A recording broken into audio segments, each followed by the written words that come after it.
지난 3화에서 암행어사의 필수품 유척에 대해 자세히 알아보았는데요. 다들 기억하고 계시죠? 오늘은 여러분들에게 조금 더 익숙할 미터법과 야드 파운드법에 대해서 알려드리려고 해요. 미터와 야드는 우리가 일상에서 접하는 길이 측정 단위인데요. 야드보다는 미터가 훨씬 익숙하게 느껴지지 않나요? 야드 파운드법의 중주국인 영국을 포함해 거의 대부분의 국가가 미터법을 도입하면서 야드는 일부 국가에서만 사용하는 단위가 되었기 때문이에요. 그렇다면 어떻게 새로운 단위인 미터가 야드를 대체하게 되었는지 단위 이야기 4화에서 자세히 알아볼게요.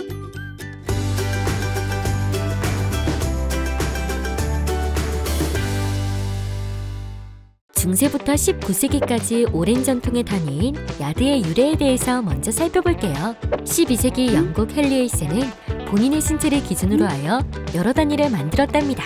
야드도 이때 만들어졌다고 해요. 야드는 헨리 1세의 코에서 손끝까지의 길이로 정의되었으며 자신의 발 뒤꿈치부터 엄지발가락 끝까지의 길이를 푸트로 정했다고 합니다. 14세기경 에드워드 1세가 공식적으로 야드의 길이를 정하는 법을 제정해 국가의 표준으로 삼았는데요.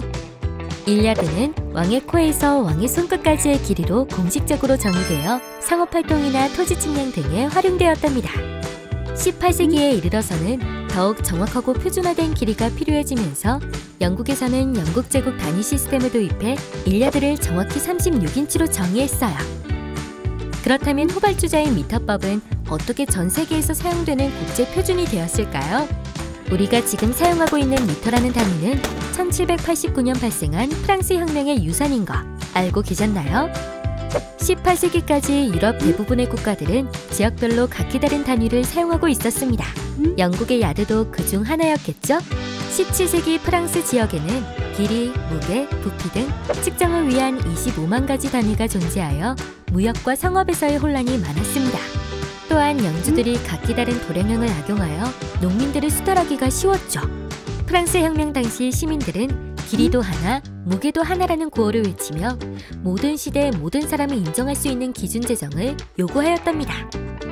당시 유행했던 계몽주의 세상과 합리주의, 거기에 프랑스 혁명이라는 배경이 합쳐져 미터법 제정 논의가 시작되었어요. 미터법은 합리성과 일관성을 추구하는 새로운 측정 시스템으로 프랑스 혁명 정부의 적극적인 지지와 여러 과학자들의 노력으로 제정되었어요. 1791년 프랑스 과학 아카데미는 지구의 둘레를 기준으로 한 미터라는 단위를 공식적으로 결의했습니다. 즉, 1미터를 지구의 북극에서 적도까지의 거리의 1000만분의 1로 정의한 것이죠. 블랑브르와 메생은 저우성 길이를 측정하기 위해 프랑스 덩케르트와 바르셀로나 사이의 거리를 삼각 측량법으로 측정했다고 합니다. 드디어 1799년에 미터 원기가 공식적으로 만들어졌습니다.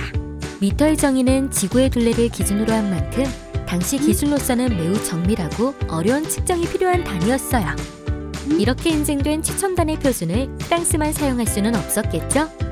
그래서 프랑스는 미터법을 국제적으로 확산하기 위해 여러 노력을 기울였는데요. 특히 큰 역할을 한 것이 나폴레옹입니다. 나폴레옹은 1799년 쿠데타를 통해 프랑스를 통치하기 시작해 1804년에는 황제로 즉위해 유럽 대륙의 대부분을 정복했어요. 나폴레옹은 전 유럽을 통합하기 위해 1806년에는 대륙 시스템을 도입해 영국과의 무역을 금지하고 프랑스의 규격과 법을 강제로 도입했답니다. 나폴레옹이 몰락한 후에도 미터법은 계속해서 유럽 대륙 전역에 퍼져나가 많은 유럽 국가에서 길이의 기준으로 자리 잡게 되었답니다. 나아가 1875년에는 미터 협약을 통해 미터법이 국제 표준으로 채택되었고 미터와 킬로그램이란 단위가 공식적인 국제 측정 단위가 되었습니다. 이렇게 전 세계의 대세가 된 미터법. 하지만 안타깝게도 19세기부터 야드 파운드법을 사용하기 시작했던 미국은 1875년 미터 협약에 최초로 가입한 17개 국가 중 하나임에도 불구하고 아직까지도 실생활에서 미터법을 적극적으로 받아들이고 있지 않고 있답니다. 산업과 경제가 급속히 성장하던 시기에 이미 자리를 잡았던 영국식 시스템을 대대적으로 수정하기에는 경제적 비용이 크고 사회적으로도 저항이 컸기 때문인데요. 미국에서는 국제협약과 표준화의 일환으로 일부 과학, 의료, 군사 분야에서는 미터법을 사용하고 있지만 일상생활과 상업, 산업 분야에서는 여전히 영국식 단위인 인치, 피트, 야드, 파운드 등을 사용하고 있습니다.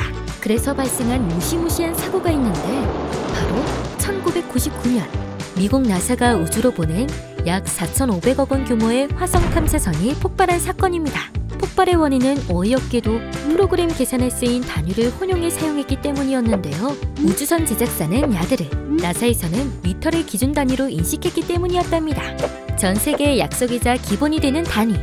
얼마나 중요한 약속인지 이제는 모두 알게 되셨겠죠?